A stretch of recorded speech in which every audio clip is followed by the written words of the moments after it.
Arguments for and against bringing students back to campus. The argument for bringing some students back to campus. The argument for bringing some portion of students back to campus built on the idea that the school can accomplish the dual goals of restarting some from form of residential learning while also keeping everyone safe. This line of action seeks to find a balance between the risk of COVID-19 spread and the benefits of residential education. Schools that are walking this line are doing so in the belief that the responsibility to keep everyone safe need not necessarily preclude the possibility of finding a path to some form of campus-based operations. Each school will seek to accomplish safety goals and the resumption of residential education differently, depending on their location, condition, constraints, culture, and resources. Plans to keep students, faculty, staffs, and the surrounding community safe from COVID-19 are being designed around strategies for testing, social distancing, and the desinfection. In some cases, students will be tested at home before returning to campus. Most students will be tested once they arrive on campus and then randomly throughout the semester. Students will quarantine in their rooms for 2 weeks prior to the start of any campus educational or curricular activities. During this time, meals will be eaten in dorm rooms, served in grab-and-go bags. There seems to be a mix of residence health strategies being rolled out across higher education.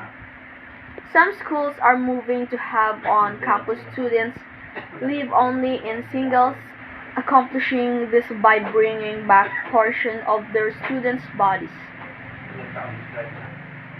Other schools are moving ahead with doubles. I have not heard of triple or higher.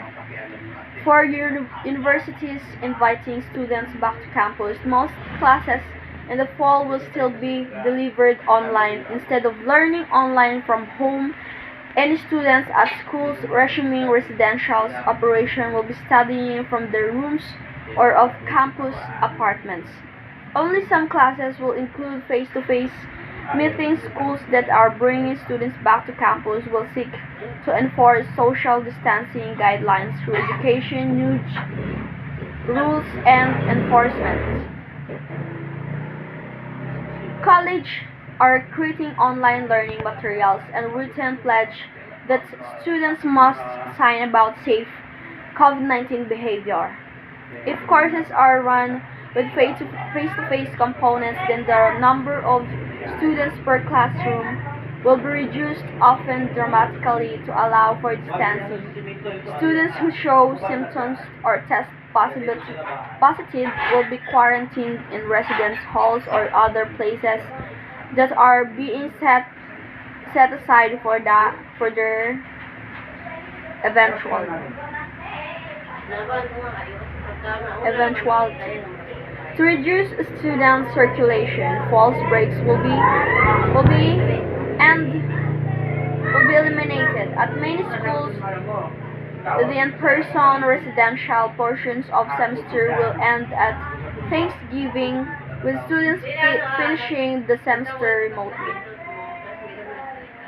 Colleges and universities that are bringing some portion of their students back to campus are making a judgment that they will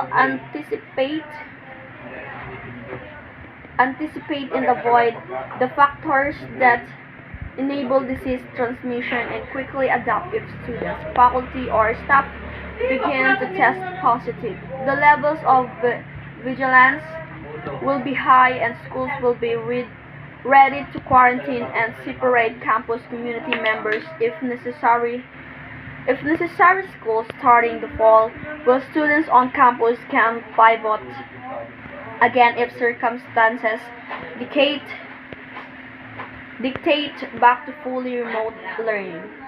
The argument of bringing students back to campus in the full rests on the calculations that the risks are known and manageable, and the rewards are worth managing and accepting those risks.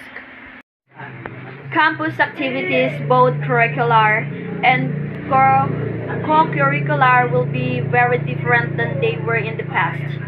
The classroom will mostly, although not wholly, be digital and not physical. Social and athletic events, activities, and gatherings will either not occur or occur in ways that several limit size and density.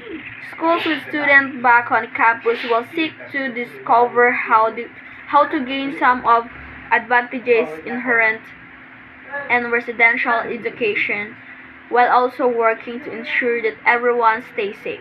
Based on my opinion, I find the argument of bringing some students back to campus more persuasive. Why? It's because we can learn more about academic activities like face to face, but in time of pandemic, many of us says that it is not safe when you go outside and learn face to face. So many of the students choose to study through online using new technologies and some application like the Google Meet, Zoom, Edmodo, and so on.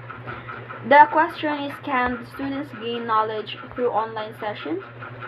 For me, no, because of some reasons. What if the internet connection is poor? The device you use is not applicable. I heard the news that the government approved the limited face-to-face, but the school will make sure to allow the guidelines and protocols like practice social distancing, wearing masks is mandatory. Students per classroom will be reduced, and those big activities will not allowed in the schools. Example is the school fair, and students should have parents concept with that the learners and facilitators will learn while everyone is safe.